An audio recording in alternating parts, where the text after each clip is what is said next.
Why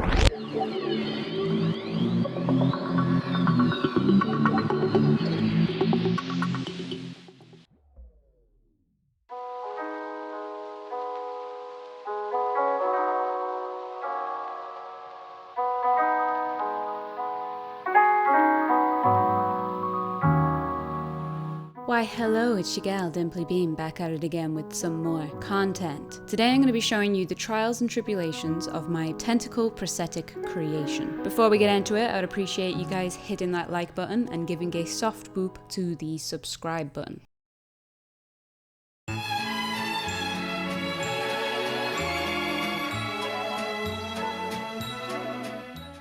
So after doing some important research on the World Wide Web, I decided that I knew enough of the process to give it a go. Now let me tell you right now that I was wrong. But I wanted to show you guys how much of a moron I was because hey, sometimes in life you're stupid and that's okay. I started out on a decent foot. After all, I knew how to make molds, so I knew not to use a non-curing clay, and I already have my heat gun ready to go. I decided on a rather ambitious 4-tentacle piece and thought that small would be the best way to go. In actual fact, this would prove to be a bad idea, as you will see shortly. I made my designs, got excited about how they look, before creating the wobbly amateur flashing.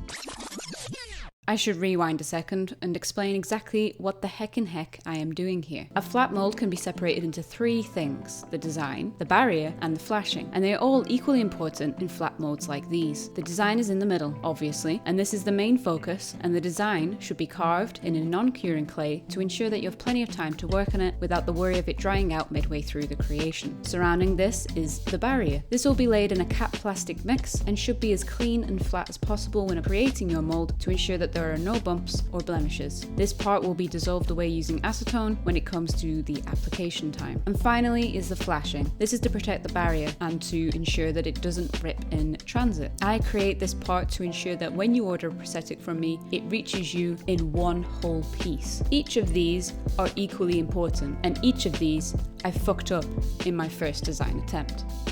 But anyways, back to my mold creation. I made the flashing, stuck a plastic tub around the outside, changed my mind on which tub I wanted to use, and fixed it in place using hot glue. Once the glue had cooled and hardened, I then started on the nerve-wracking yet exciting silicone step.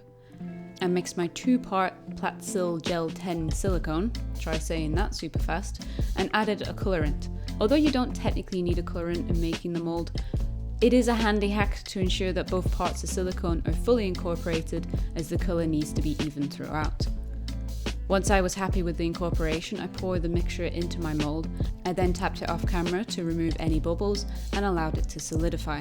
Once I was convinced it was set, I then removed it from its mould, taking half the clay design with it. It was this moment that I realised that I may have made a mistake, but refused to accept that fact. I then painstakingly picked out all the clay and probably ruined all those tiny details I'd put so much effort into. Like the stubborn gal that I am, I then proceeded in the next 2 steps. Firstly, I applied Baldy's cap plastic before applying my silicone mix. I applied and ran this prosthetic twice before I realised it was completely doomed. I just didn't want to accept that I'd wasted my precious silicone, and in my refusal to accept, I then wasted more silicone. Luckily, I gave up on this mold after 2 runs, otherwise we would have had another fluffy pancake situation. Feeling defeated, I had a restless night's sleep before coming back with a vengeance the next day.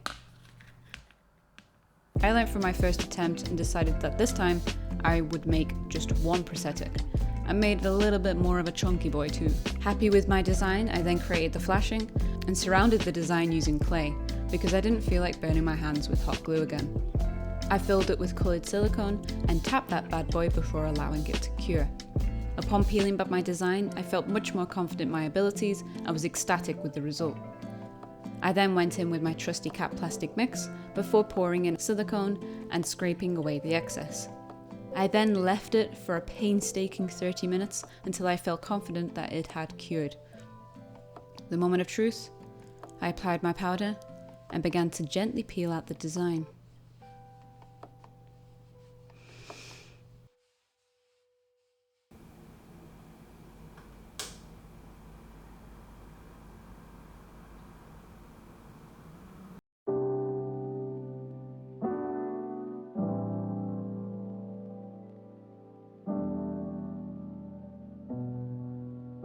And there we have it, my silicone prosthetic tentacle. As always, if you enjoyed this video, then don't forget to hit that like button. If you'd like to see more of my content, then hit that subscribe button. Tap the bell icon if you want to keep up to date on all of my uploads, and comment if you're feeling chatty. And that's it. Bye.